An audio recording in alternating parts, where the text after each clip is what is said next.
الحمد لله نحمده ونستعينه ونستغفره ونؤمن به ونتوكل عليه ونعوذ بالله من شرور أنفسنا ومن سيئات أعمالنا من يهده الله فلا مضل له ومن يضلله فلا هادي له وأشهد أن لا إله إلا الله وحده لا شريك له وأشهد أن سيدنا وسندنا ونبينا ومولانا محمدا عبده ورسوله صلى الله تعالى عليه وعلى آله وأصحابه وبارك وسلم تسليما كثيرا كثيرا أما بعد فقال الله تعالى في الكلام المجيد والفرقان الحميد أعوذ بالله من الشيطان الرجيم بسم الله الرحمن الرحيم إن الدين عند الله الإسلام وقال تعالى في مقام آخر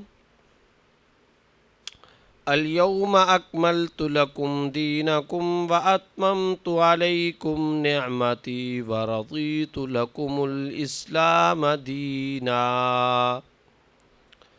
وقال النبي صلى الله عليه وسلم بعثت بالحنيفة السمحة وقال النبي صلى الله عليه وسلم بعثت بالبيضاء وقال النبي صلى الله عليه وسلم إنما بعثت معلما آمنت بالله صدق الله مولانا العظيم وصدق رسوله النبي الكريم ونحن على ذلك لمن الشاهدين والشاكرين والحمد لله رب العالمین۔ میرے محترم دوستوں، ساتھیوں اور قرآنک سمر کلاسز کے میرے ہم سفر علمی ساتھیوں، آج جس موضوع پر گفتگو کرنے کا شرف حاصل ہو رہا ہے وہ آج کے دور کا نہایت ہی سلگتا ہوا موضوع ہے۔ اس وقت پوری دنیا کے اندر اغیار کی سازشوں سے اور میڈیا کے غلط پروپیگنڈوں سے کچھ ایسے سچے اور درست حقائق ہیں جن حقائق کو بالکل کلیئر اور واضح ہونے کے باوجود مسلسل جھٹلایا جا رہا ہے، ان حقائق کو مسخ کیا جا رہا ہے، ان حقائق کو توڑ موڑ کر پیش کیا جا رہا ہے، اور صورتحال کچھ یوں ہو چکی ہے کہ کالے کو سفید، رائی کو پہاڑ اور فوم کو اور روئی کو لوہا باور کرانے کی کوشش کی جا رہی ہے۔ حیرت انگیز بات یہ ہے کہ فطرت کے تو تقاضے یہ ہوا کرتے ہیں، جو خوبصورت ہے اسے خوبصورت ہی کہا جائے گا، جو کالا ہے اسے کالا کہا جائے گا، جو سفید ہے اسے سفید کہا جائے گا، اور جو پہاڑ ہے اسے پہاڑ کہا جائے گا، جو رائی ہے اسے رائی کہا جائے گا۔ لیکن انتہائی دکھ کا مقام ہے کہ جب معاملہ اس دنیا میں اسلام کا آتا ہے، جب معاملہ اس دنیا کے اندر حضرت محمد مصطفیٰ صلی اللہ علیہ وسلم کے پیغام حق کا آتا ہے، اور جب معاملہ دین حق کا آتا ہے، تو فطرت کے اور نیچر کے ان تمام اصولوں کو بالائے طاق رکھ دیا جاتا ہے۔ فطرت اور نیچر کے ان تمام ضوابط کو بھلا دیا جاتا ہے، چھوڑ دیا جاتا ہے اور اعراض کر لیا جاتا ہے فطرت کے ان تمام کے تمام قوانین سے۔ موٹی سی بات، واضح اور کلیئر بات اور بالکل روشن بات اور ایسی صاف اور شفاف بات جس میں کسی شبے کی کوئی گنجائش نہیں ہو سکتی، اسے خلط مبحث کے ذریعے سے، اسے اپنے ذہنی غلط افکار کی وجہ سے، اسے اپنی ذہنی غلط سوچوں کی وجہ سے ایسا برا کر کے پیش کیا جا رہا ہے کہ انسان، خاص طور پر وہ انسان جو بالکل نیوٹرل ہے اور جو غیر جانبدار ہے، اس کے سامنے حقائق ماند پڑ چکے ہیں اور وہ فیصلہ کرنے کے لیے مجبور ہوتا چلا جا رہا ہے کہ میں اب اس صورتحال کے اندر اور اس خاص سچویشن کے اندر کس راہ عمل کو اختیار کروں۔ اس پوری تمہید کو ذکر کرنے کے بعد اب جو میں بات ذکر کرنا چاہتا ہوں وہ یہ ہے کہ اس روئے زمین پر امن کا جو سب سے بڑا داعی مذہب ہے اور امن کے لیے جو اس روئے زمین پر سب سے بڑا دستور حیات ہے، وہ غیر جانبدار ہو کر کے اگر ہم دیکھیں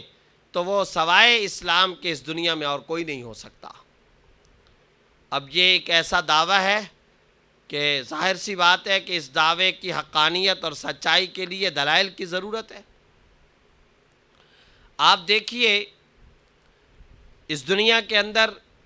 جب اسلام آیا ہے تو کسی بھی مذہب، کسی بھی نئے دستور حیات کو اور کسی بھی نئے پیغام کو سمجھنے سے پہلے اس ماحول اور سیاق و سباق کو سمجھنا ضروری ہے، جس ماحول اور سیاق و سباق اور جس دورانیے کے اندر اور جس زمانے کے اندر وہ پیغام اور دستور حیات باقاعدہ متعارف کرایا گیا ہو۔ آپ 1400 سال پہلے کی تاریخ پر نظر ڈالیں تو آپ کو نظر آئے گا کہ اسلام آیا ہے مگر ایسے ماحول کے اندر کہ علامہ اقبال کے الفاظ کے اندر کہیں پر تیرا گھوڑا میرے گھوڑے سے آگے کیوں بڑھ گیا، اس پر 40 سال تک جنگ رہی ہے۔ تیرے مرغی کے چوزے بغیر بتائے اور تمہارے جو ملکیت ہے، تمہاری ملکیت اور تمہاری اجازت کے اور تمہاری طرف سے مجھ سے پوچھے بغیر وہ میرے کھیت کے اندر کیوں آ گئے۔ مورخین کے بقول کم از کم 12 سال تک دو قبیلوں کے درمیان صرف اسی بات پر جنگ رہی ہے۔ گھاٹ پر تمہاری بھینس نے پہلے پانی پیا اور میری بھینس کو پانی پلانے کے دوران میں تم نے ڈنڈے سے اس کو ایک اشارہ کیا تھا جس کی بنیاد پر میرا جانور پیچھے کو ہٹ گیا۔ اس پر 28 سال میں جنگ رہی۔ اور اسی طریقے سے علامہ اقبال کے اگر الفاظ لیے جائیں، کہیں پانی پینے پلانے پر جھگڑا ہے، کہیں پر چراگاہ کے اندر گھاس کھانے پر جھگڑا ہے، اور کہیں پر صورتحال یہ ہے کہ محض صرف اور صرف آپس کے دو پڑوس کے بچوں کے درمیان میں آوازیں بلند ہوئی ہیں، تو 40 سال تک اسی بنیاد پر جنگیں رہی ہیں۔ ان لوگوں پر کوئی حکومت کرنے کے لیے تیار نہیں ہے، ان لوگوں کے ہاں کوئی تہذیب و تمدن و ثقافت کا کوئی ضابطہ نظر نہیں آتا ہے۔ یہ بد امنی کا دور دورہ چل رہا ہے۔ اب اس بد امنی کے دور دورہ کے اندر اور ایسی جہالت کی تاریکیوں کے اندر اور ایسی غلط روش پر چلے ہوئے اہل زمانہ کو سنبھالنے کے لیے اب آتے ہیں حضرت محمد الرسول اللہ صلی اللہ علیہ وسلم، جس کا نقشہ قرآن کریم کے اندر خود اللہ تعالیٰ نے کھینچا ہے۔ کنتم علی شفا حفرۃ من النار فانقذکم منہا۔ اب یہ جو فرما رہے ہیں کہ کنتم علی شفا حفرۃ من النار فانقذکم منہا، کہ تم سب کے سب لوگ آگ کے گڑھے کے کنارے پر پہنچ چکے تھے، کہ اب اسی دوران میں آپ صلی اللہ علیہ وسلم نے گویا کہ ایک ایک کے دامن کو پکڑ پکڑ کر کے بچایا ہے اور آگ کے گڑھے کے کنارے سے ہٹایا ہے۔ خود ابن ماجہ کی ایک روایت کے اندر آپ صلی اللہ علیہ وسلم نے ارشاد فرمایا کہ تم لوگوں کا معاملہ تو اس طریقے سے تھا جیسا کہ کوئی چراغ جل رہا ہوتا ہے اور پروانے ارد گرد آ کر کے اکٹھے ہوتے ہیں۔ ان پروانوں کو یہ پتہ بھی نہیں ہوتا، اس بات کا شعور بھی نہیں ہوتا کہ اگلے ہی لمحے کے اندر میری جان خطرے کے اندر ہے اور میں ہلاک ہو جاؤں گا۔ تم سب کا معاملہ اے انسانیت کے لوگوں اسی طریقے سے تھا کہ تم آگ کے اندر گرنے کے لیے بالکل آمادہ اور تیار تھے کہ اسی دوران میں اللہ تعالیٰ نے رسول اللہ صلی اللہ علیہ وسلم کو بھیجا اور میری ذات کو تمہاری طرف مبعوث کرنے کے بعد میں اب اس کڑھن کے اندر ہوں، اس غم اور فکر کے اندر ہوں کہ اس انسانیت کے ایک ایک فرد کو کس طریقے سے میں جہنم کی آگ سے بچاؤں اور جہنم کی آگ سے بچا کر کے میں اس کو لازوال انعام کی طرف، لازوال بخشش اور مغفرت کی طرف لے کر کے جاؤں۔ اب میرا یہ ہے در حقیقت فریضہ منصبی، یہ بد امنی کا دور، اور پھر اس بد امنی کے دور کے اندر آپ صلی اللہ علیہ وسلم تشریف لائے ہیں۔ جس دین کو متعارف کروایا ہے اس دین کا نام ہے اسلام، اور یہ اسلام کا لفظ در حقیقت خود امن پر دلالت کرتا ہے۔ یہ اسلام کا لفظ خود حقیقت کے اندر حفاظت پر دلالت کرتا ہے۔ آپ اس اسلام کے شعار پر ذرا غور فرمائیے، اس اسلام کے بنیادی احکام پر غور فرمائیے۔ اس کا نام ہے اسلام، جو سلیم یسلم سے نکلا ہے، اور سلیم یسلم یعنی سین لام میم، اگر ان کو جمع کیا جائے اور عربی کتاب کی ڈکشنری کو اٹھایا جائے تو اس کا معنی ہوتا ہے سلامتی، اس کا معنی ہوتا ہے حفاظت، اس کا معنی ہوتا ہے دوسرے کے لیے امن، اس کا معنی ہوتا ہے دوسرے کو محبت کا پیغام پہنچانا۔ اب یہ امن، یہ سلامتی، یہ امن کا پیغام در حقیقت لفظ اسلام کے اندر چھپا ہوا ہے۔ ہمارے شعار میں سے ایک طریقہ یہ بھی ہے کہ ہم جب کسی کو ملتے ہیں تو ہمارا کلمہ تحیہ اور ہمارا کلمہ ملاقات السلام علیکم ہوا کرتا ہے۔ کیا مطلب ہے السلام علیکم؟ واٹ از دا میننگ السلام علیکم؟ تو السلام علیکم کا بنیادی معنی یہ ہے تم پر سلامتی ہو، میرے وجود سے اور میرے جسم سے تمہارا وجود، تمہاری روح، تمہارا جسم اور سر سے لے کر کے پیر تک تمہارا ایک ایک عضو محفوظ ہوگا۔ ایک ایک بچہ پکار پکار کر کے ہر ملاقات کے اندر دوسرے کو امن اور سلامتی کا پیغام دے رہا ہوتا ہے۔ آپ جب کسی کو ملتے ہیں تو امن کا پیغام دیتے ہیں، سلامتی اور حفاظت کا پیغام دیتے ہیں۔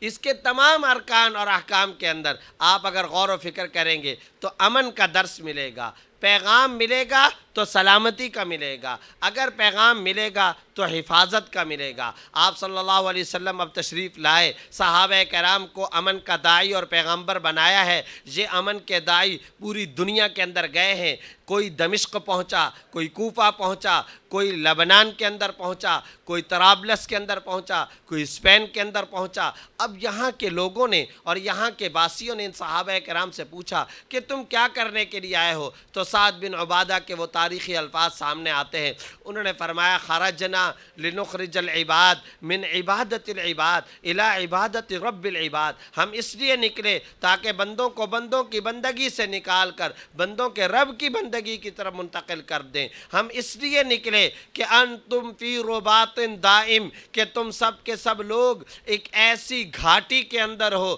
اور ایک ایسے مقام پر اور ایک ایسے پوائنٹ پر پہنچ چکے ہو کہ آج کے بعد انسانیت کے امن اور انسانیت کی سلامتی اور انسانیت کی درستگی اور انسانیت کی بھلائی در حقیقت اسلام کے پیغام کے اندر مضمر ہے۔ اگر اسلام کو اپناؤ گے تو تمہارے وجود امن اور سلامتی والے ہوتے چلے جائیں گے، تمہاری مملکتیں امن اور سلامتی والی ہوتی چلی جائیں گی، تمہاری اسٹیٹس اور تمہاری ریاستیں امن اور سلامتی والی ہوتی چلی جائیں گی۔ اور جب اسٹیٹ کے اوپر اسلام کا یہ بلند اور اعلیٰ نظام قائم ہوگا تو اب آپ صلی اللہ علیہ وسلم نے مشکات کی روایت کے اندر، ترمذی، مسند احمد، سنن کبریٰ، بہقی کی روایت کے اندر ارشاد فرمایا قیامت والے دن اللہ تعالیٰ کی نظر میں جو سب سے زیادہ مبغوض ترین لوگ ہوں گے، آپ صلی اللہ علیہ وسلم سے پوچھا گیا کہ یا رسول اللہ وہ کون ہوں گے؟ فرمایا کہ ان میں ایک آدمی وہ ہوگا جو امام المسلمین کی مخالفت کرتا ہوگا، ایک آدمی وہ ہوگا جو در حقیقت ایک منظم مرتب اسلامی حکومت کے نظام کی مخالفت کرتا ہوگا،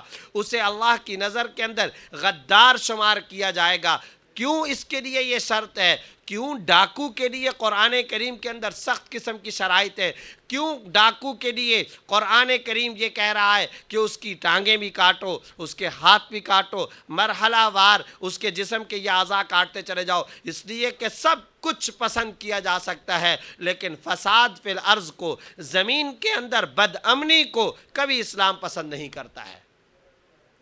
جہاد آج دہشت گردی کے مترادف قرار دینے کی کوششیں کی جاتی ہیں، مگر حقیقت یہ ہے اس دنیا کے اندر امن اور سلامتی کا سب سے بڑا ذریعہ اگر کوئی ہو سکتا ہے تو وہ جہاد ہے۔ اس لیے کہ جسم کا کینسر زدہ حصہ کسی کے ہاں بھی اگر پیدا ہو جائے، اور کسی کے بھی جسم کے اندر اگر ایسا پھوڑا پیدا ہو جائے جو موذی ہو، جو مہلک ہو، اور جو خطرناک اور ہولناک مرض کی نشاندہی کرتا ہو، تو پھر پورے جسم کی امن اور پورے جسم کی سلامتی اور پورے جسم کی حفاظت اسی کے اندر ہوا کرتی ہے کہ اس کینسر زدہ حصے کو اور اس پھوڑے کو اور اس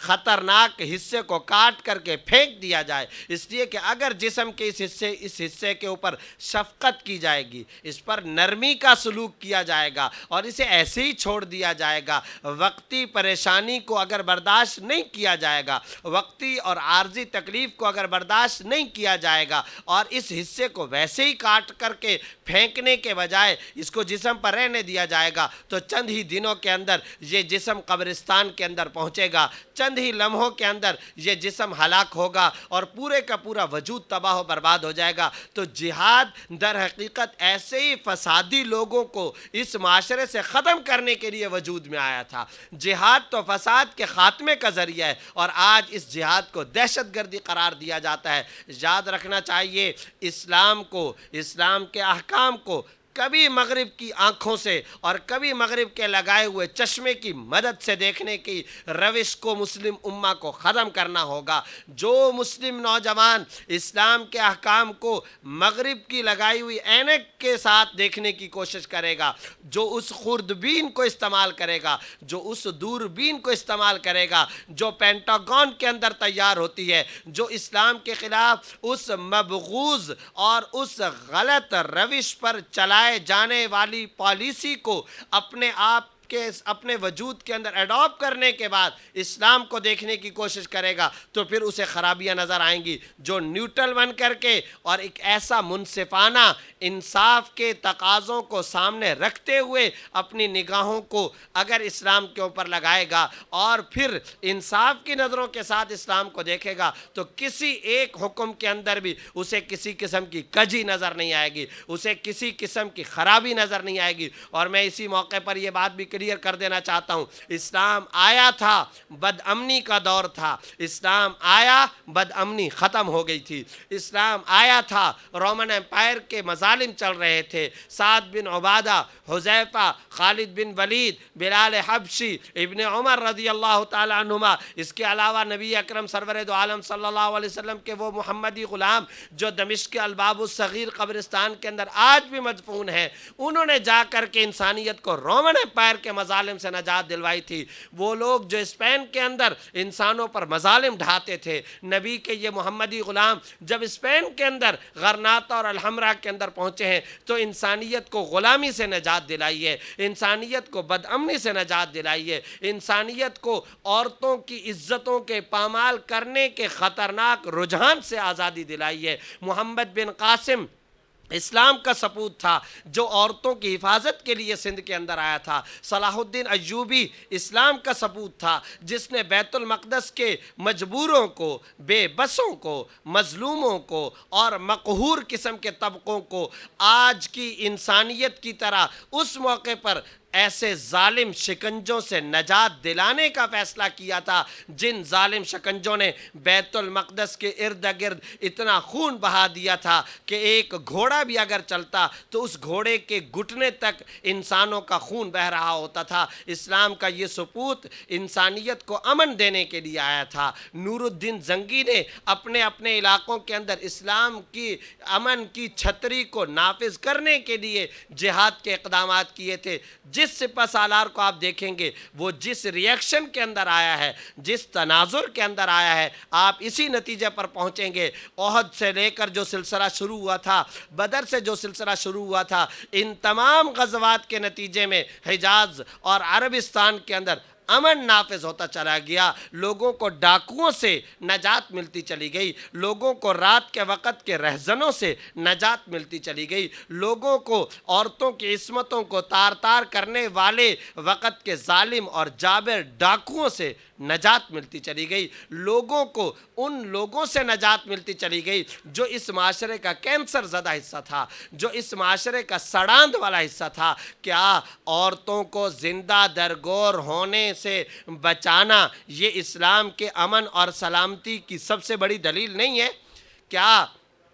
جن ظالم باپوں نے اور جن ظالم والدین نے اپنی بیٹیوں کو زندہ درگور کیا تھا، کیا وہ امت کا، انسانیت کا امن پسند طبقہ ہو سکتا ہے؟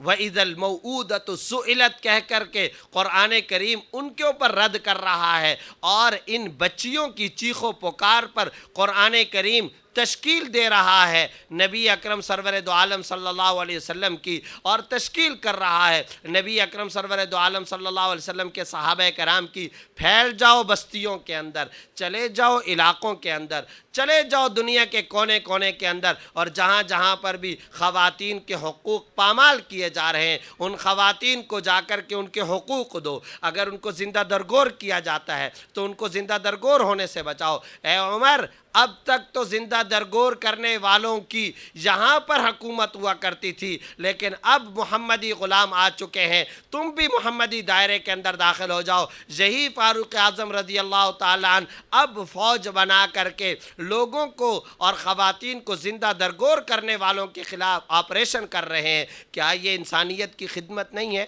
کیا ابو بکر، حضرت عثمان، حضرت علی رضی اللہ تعالیٰ عنہ نے دنیا کے اندر بے شمار مظلوم طبقوں کی مدد کے لیے لشکر نہیں تشکیل دیے تھے؟ یہ اسلام لشکر تشکیل دے رہا ہے، کس چیز کے؟ سلامتی کے۔ یہ لشکر تشکیل دے رہا ہے کس چیز کے؟ امن کے۔ اور تمام سپہ سالاروں کی، آپ محمود غزنوی تک آتے چلے جائیے، اسلام کے ایک ایک ہیرو کے پوری کی پوری ہسٹری اور تاریخ کا مطالعہ کریں، آپ کو اندازہ ہوگا اور آپ کو پتہ چلتا چلا جائے گا اسلام در حقیقت امن کی چھتری ہے، اسلام در حقیقت امن کی وہ فاختہ ہے جس نے ہر دور کے اندر سلامتی کے لیے کردار ادا کیا ہے۔ آج کے دور کے اندر نیو ورلڈ آرڈر کے بعد پوری دنیا کے اندر چند مغرب زدہ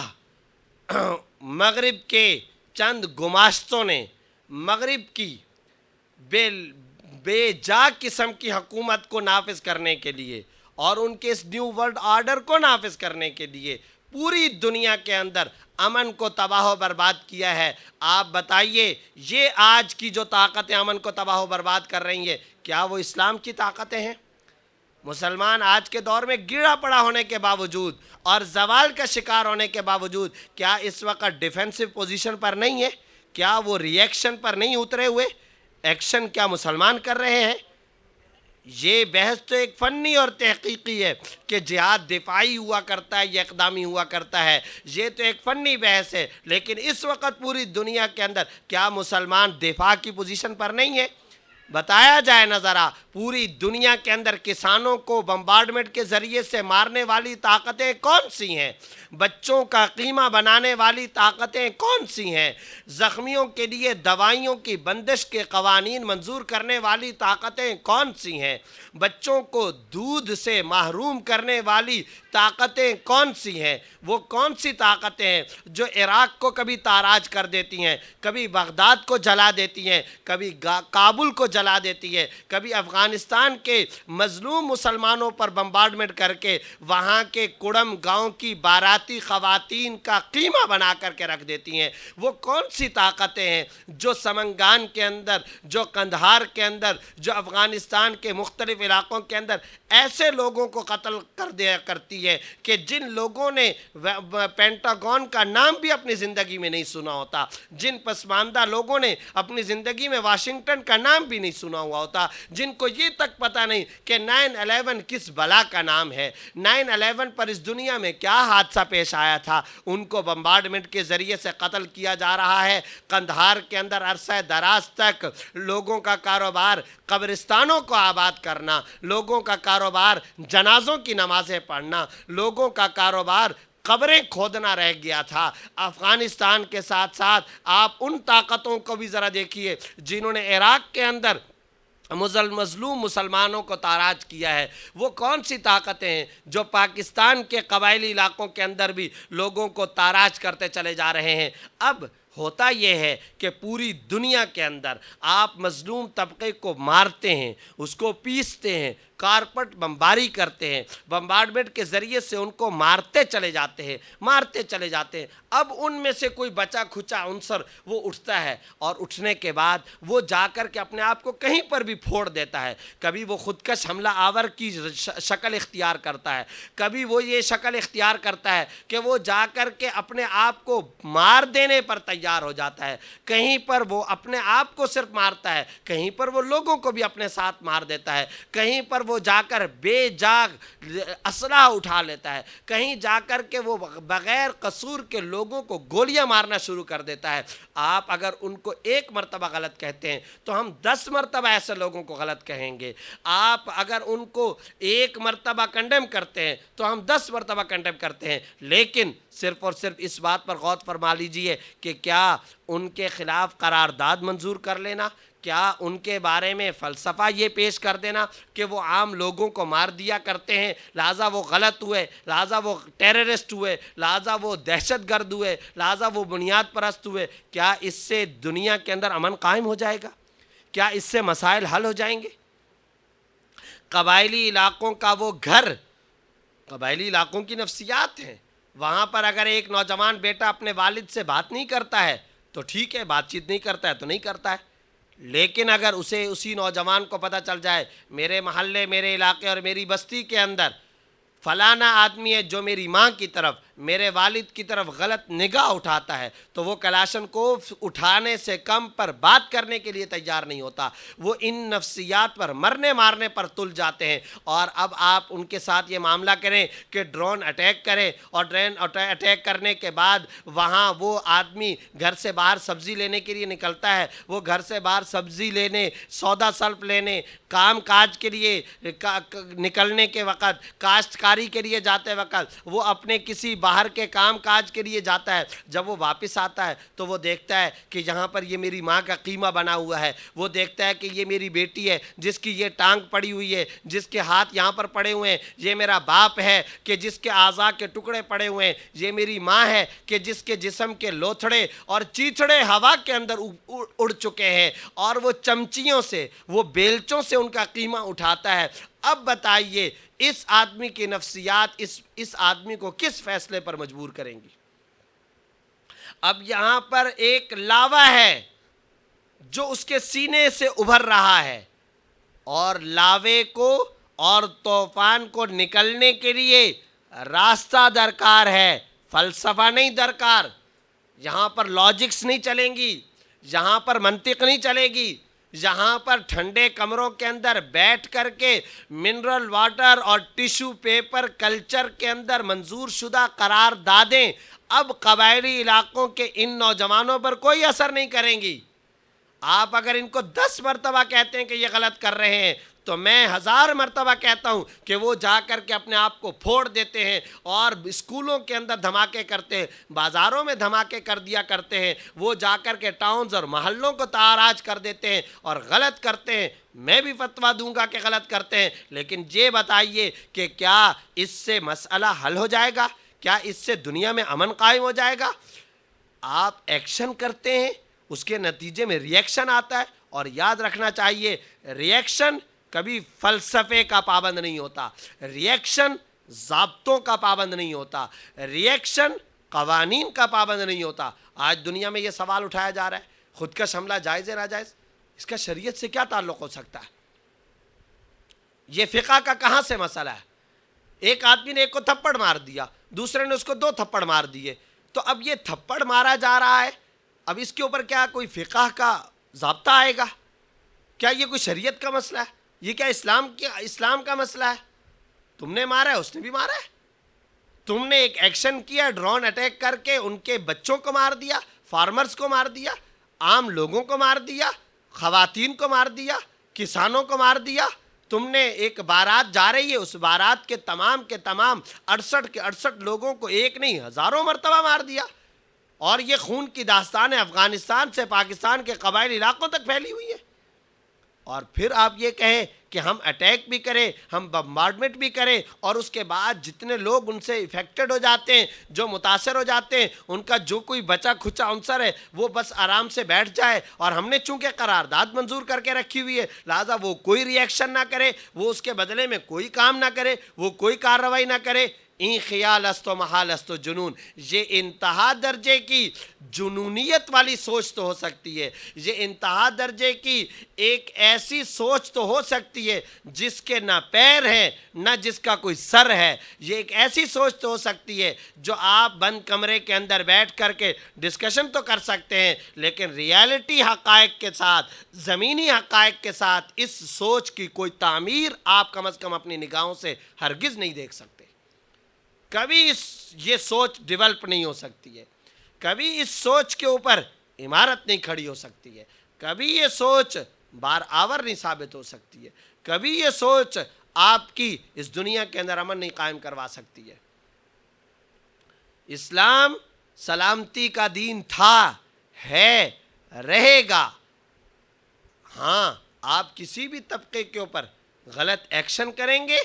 اس کے کچھ عناصر اٹھ کر کے ری ایکشن کریں گے، اور ری ایکشن کے نتیجے میں عوام الناس مرے گی، لوگ مریں گے، اور لوگوں کے گھر لوٹیں گے، لوگ تباہ و برباد ہوں گے. اور آپ اس نتیجے پر پہنچ جائیں کہ کسی طریقے سے امن اور سلامتی پیدا ہو جائے گی، یہ کبھی بھی نہیں ہو سکتا. آپ کو ٹھنڈے ذہن سے، ٹھنڈے دل دماغ سے ان اسباب کا جائزہ لینا ہوگا جن اسباب کی بنیاد پر اس ملک پاکستان کے اندر یا پوری دنیا کے خطہ ارض کے اندر جہاں جہاں پر بھی فساد پھیل رہا ہے، اور جو لوگ اسلام کے نام پر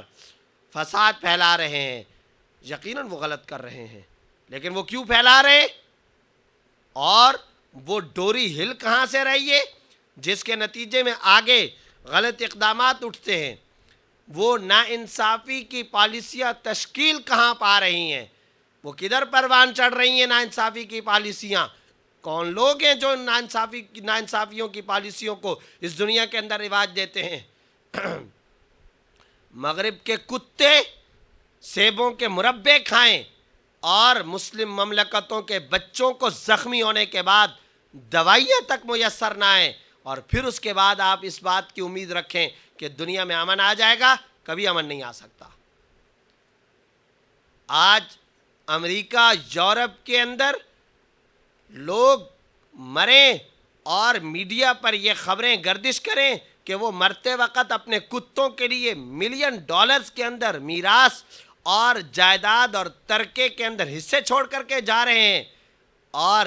تھرڈ ورلڈ، تیسری دنیا کے مظلوم عوام کو کھانے کے لیے گندم میسر نہیں ہے، اور آپ کہیں دنیا کے اندر امن آ جائے گا. کبھی دنیا کے اندر امن نہیں آ سکتا. اور دنیا کے اندر امن نہ قوانین سے آتا ہے، دنیا کے اندر امن نہ سفارتی تعلقات سے آیا کرتا ہے، دنیا کے اندر امن نہ اسلحے سے آیا کرتا ہے، دنیا کے اندر امن نہ اپنی چودراہٹ جمانے سے آیا کرتا ہے. دنیا کے اندر امن صرف اور صرف انصاف کے ساتھ مشروط ہوا کرتا ہے. انصاف جس معاشرے کے اندر آتا ہے اس معاشرے میں امن بھی آیا کرتا ہے. یہ امن اور یہ انصاف، یہ دونوں آپس کے اندر لازم ملزوم ہیں. کچھ وقت گزرے گا، دنیا کے اندر غیر مسلم وہ طاقتیں بھی اب اٹھ رہی ہیں، وہ بھی اپنا سر اٹھا رہی ہیں جو اینٹی مغرب اور اینٹی امریکہ ہیں، جو دنیا کے اندر ظالم طاقتوں کے شکنجے میں پسی ہوئی ہیں وہ غیر مسلم، لیکن اب وہ طاقتیں بھی اٹھ رہی ہیں، اور ایک پورا بلاک اس دنیا میں وجود میں آ رہا ہے جو اس دنیا کے اندر ناانصافی کی پالیسیوں کے خلاف بلاک اپنا علم اٹھا کر کے سر چڑھ کر کے آ رہا ہے، اور اس بلاک کے خلاف دنیا کی کوئی فوج مقابلہ نہیں کر سکتی ہے. اس لیے جو پالیسیاں بنانے والے ہیں خدا ان کو ہدایت دے۔ اس دنیا کے اندر ایٹم بم پہلے نہیں تھے، امن تھا۔ اس دنیا کے اندر اسلحہ کی اس قدر بہتات نہیں تھی، لیکن امن تھا۔ آج بمبارڈمنٹ طیارے بھی ہیں، B-52 کی حکومتیں بھی بہت ساری مملکتوں پر چل رہی ہے، اور اسی طرح سے اسلحے کی بھی دوڑ ہے، لیکن انسانیت ہے جو قتل ہوتی چلی جا رہی ہے۔ اس سے پتہ چلا پوری کی پوری انسانیت کو آنا پڑے گا اسی اصول پر کہ آپ دنیا کے اندر انصاف کو عام کریں، دنیا کے لوگ آپ کو امن کی ضمانت دیں گے۔ اللہ تعالی ہم سب کو عمل کرنے کی توفیق عطا فرمائے۔ یہ چونکہ قرآنک سمر کلاسز کا سلسلہ ہے، تو جو پالیسیاں بنانے والے ہیں خدا انہیں ہدایت دے کہ وہ پالیسیاں انصاف پر مبنی قائم کریں اور بنائیں، لیکن جو نوجوان یہ سمر کلاسز کے اندر شریک ہیں کم از کم وہ اپنے ذہنوں کو صاف کریں کہ اسلام اس دنیا کے اندر امن کی راہ کے اندر رکاوٹ نہیں ہے، بلکہ امن کا سب سے بڑا علم بردار اور داعی ہے۔ اسلام کے ماننے والی امت مسلمہ آج سب سے زیادہ امن کی محتاج ہے۔ اپنے ذہنوں کو صاف کیجئے، میڈیا کے غلط پروپیگنڈوں سے اپنے دل دماغ کی حفاظت کیجئے، میڈیا اور مغرب اور امریکہ کے زہریلے تیروں سے اور ان کے زہریلے پروپیگنڈے سے اپنے اور اپنے مسلمان بھائیوں کے دل دماغ کو محفوظ کیجئے۔ اللہ تعالی ہم سب کو عمل کرنے کی توفیق عطا فرمائے۔ وآخر دعوانا ان الحمد للہ رب العالمین۔